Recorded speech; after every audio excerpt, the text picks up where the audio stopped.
Sai Ram. In his discourses, Bhagwan Sri Sathya Sai Baba, while speaking about death, says, "Death is the dress of life. Just like the womb, the tomb too is another stage in the evolution of the Jivatma or the soul.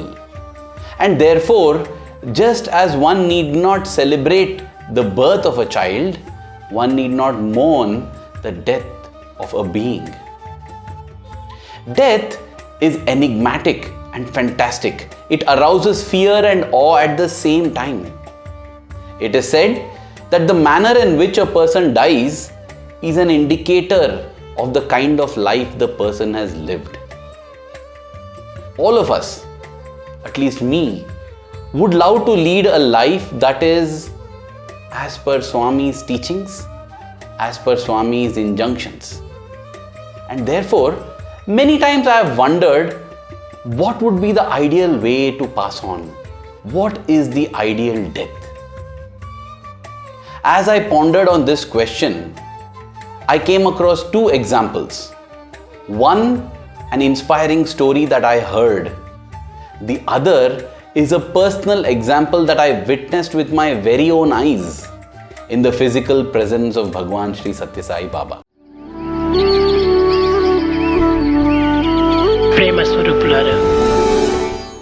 It was the 27th of August 2007.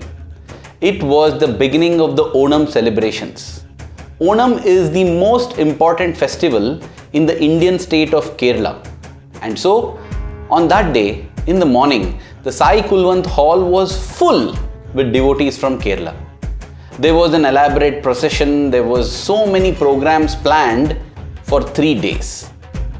Among the devotees rushing for darshan that day morning was a certain Mr. G.K. Raman. Mr. G.K. Raman was the convener of the Sri Sathya Sai State Trust in Tamil Nadu, and he had been a devotee of Bhagwan Baba for several decades. He had not slept well the previous night, and yet he was keen to be there for darshan in Sai Kulwant Hall that day morning. He went and took his seat in the veranda along with all the other state officials from different states. As he sat there, the gentleman sitting beside him noticed that Mr. G.K. Raman was looking very tired. He seemed to be a little bit sick, possibly a mild fever. So he asked him, "Sir, why don't you go and take a rest now? You can attend the programs and have darshan in the evening." To this, Mr. G.K. Raman just smiled and he replied, No, I need to have darshan. Swami will come at 8:30, I will have darshan and then I will go. The gentleman beside him was puzzled. How does Mr. G.K. Raman know that Swami is going to come at 8:30? But then that wonderment grew into awe because it was sharp at 8:30 a.m. that day morning that Swami came for darshan. Swami was welcomed by the children from Kerala. There was Veda chanting, there were children holding lamps, there were children doing dances. It was a welcome that was being accorded for an emperor, a divine emperor. As Swami completed the darshan rounds, moving from the ladies' side to the gents' side, seeing that beautiful pookalam or a floral design made with flowers on the floor, Mr. G.K. Raman had been waiting so far for the arrival of his Bhagwan. As Swami entered the portico, he folded his hands in prostration and closed his eyes and then bent down. As he bent down, he was gone. The people beside him did not know for a few seconds till Swami came close. As Swami came near, Mr. G.K. Raman collapsed. Suddenly there was panic and tension and nervousness all around. Everybody got up. There were a few doctors from Swami Super Speciality Hospital. They came forward trying to revive him. They gave mouth-to-mouth resuscitation. They pressed on his chest, tried to get his heart back to beating. I was there standing with my camera, not having the courage to take photographs. And yet deep within I knew that this was something momentous happening. This was something extremely significant. And so I took a couple of pictures that you see in this video. Swami sat there serene and calm, least perturbed or disturbed. He just looked at one of the boys and said, "Go get a glass of water." Even as that glass of water was brought, Swami called the son of Mr. G.K. Raman, Mr. Krishna Raman, and told him to put a few drops of water into his father's mouth. Even as the son did this, Mr. G.K. Raman's eyelids weakly opened. A gentle smile came on his face as he saw his Lord sitting in front of him. And then they closed forever. Once that happened, Swami moved into the interview room. He sent instructions that Mr. G.K. Raman should be taken to the general hospital, where soon he was pronounced dead. But then Swami said, "Today morning let's just have bhajans. There will be no program and there is no need for discourse." What a profound statement. There is no need for a discourse. Because the happenings of the morning were a poignant and powerful message. It was a silent discourse that day. Swami was showing the ideal way in which one should pass on. Now let us revisit Mr. G.K. Raman's statements in the morning. He said, "Swami will come at 8:30. After that I will go." Oh, what a blessed soul. That is how I would love to leave my life, in full awareness that I am leaving, knowing that I am going to have Swami's darshan and having Swami by my side. Even as that desire sprouts in the heart, the question comes, how should we lead our lives so that when it is time to leave our life, we leave it in this manner? And for that, here is the experience of another devotee. This is an experience that I heard from my dear Sai brother, Amay Deshpande. This is a devotee by name Mr. Nandedkar, and he was part of the Bhajan singing Samiti at Abu Dhabi. He was a great lover of music and loved singing bhajans.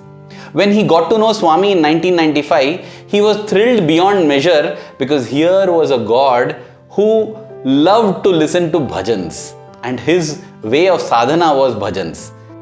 He was to be found during all bhajan sessions. In fact, during the Akhanda Bhajan, where bhajans would be sung for 24 hours, Mr. Nandedkar would sit on the harmonium and play it throughout. Just imagine playing the harmonium non-stop for 24 hours, maybe with just little breaks to go to the restroom and drink water. That was his love for bhajans, that was his love for Swami. Every time Mr. Nandedkar sang a bhajan, it was a soul-filling experience. Everyone would be so thrilled. It was not as if he had the best voice. It was not as if he had the most skill or talent to sing bhajans. But it is bhava that fills that joy in a bhajan, and that he was full of. One particular day in 2001, as he sat for the bhajans, there was something special exuding from him. Nobody could understand what it was, but they knew that there is something special. Mr. Nandedkar himself was having a gentle smile. He was playing the harmonium, his favorite thing to do during bhajans. And that day, he decided to sing the bhajan, Parthishwari Jagat Janani, a favorite of his.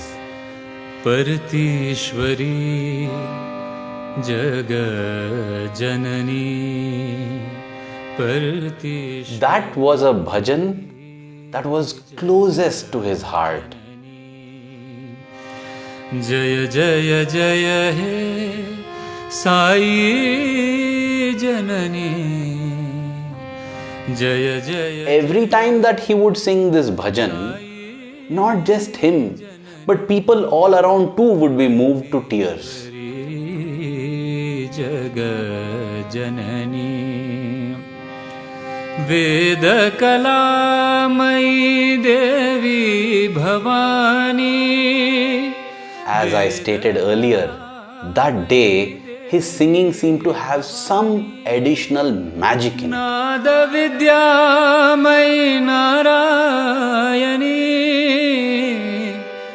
There was a deep yearning which everyone around could feel. Karuna Sadani Karuna Mahima. Would not Swami feel the yearning of this devotee? Mahima Sharanam Sharanam Sai Ma Sharanam. Swami yearns for a devotee much more than a devotee yearns for him. Jaya Jaya Jaya Sai Janani. Jaya That day, Mr. Nandedkar definitely had Swami's darshan. Parthishwari Jagat. Because even as he completed the last line of the bhajan, Mr. Nandedkar did not change the pitch or scale of the harmonium, because he lay down, placing his head on the instrument, a smile on his face, his breath silent. It had merged in the lotus feet of his Jagat Janani, of his divine mother, his Swami. Mr. Nandedkar chose bhajan singing as the vehicle for him to reach Bhagwan. Each of us choose different vehicles: seva, namasparana, speaking, listening, meditation. Whatever be the vehicle that we choose, let us do it wholeheartedly, with full energy, with full heart, with full involvement, as if that is the last time we are doing it. Because, dear brothers and sisters, one of those times will definitely turn out to be the last time we do it. That is the way we have to lead our life, so that when we pass on in that ideal manner where we have Bhagwan by our side. Doing everything every day in our life as if that's the last day of our life. Doing it with all enthusiasm, knowing that, hey, tomorrow I will come and meet you, Swami. That is the way even Shabari led her life in the Ramayana. Every day she led her life as if, today I am going to meet the Lord. Today I am going to meet the Lord. That is what gave her the energy, the enthusiasm to day after day after day do the same thing over and over and over again. Without getting bored, without getting frustrated, without feeling stuck. Dear Swami, may our love for you keep growing every passing moment. May we yearn for you and keep moving towards you, so that when the final day comes that we drop the body, we move from this body to your lotus feet. Thank you. Jai Sai Ram.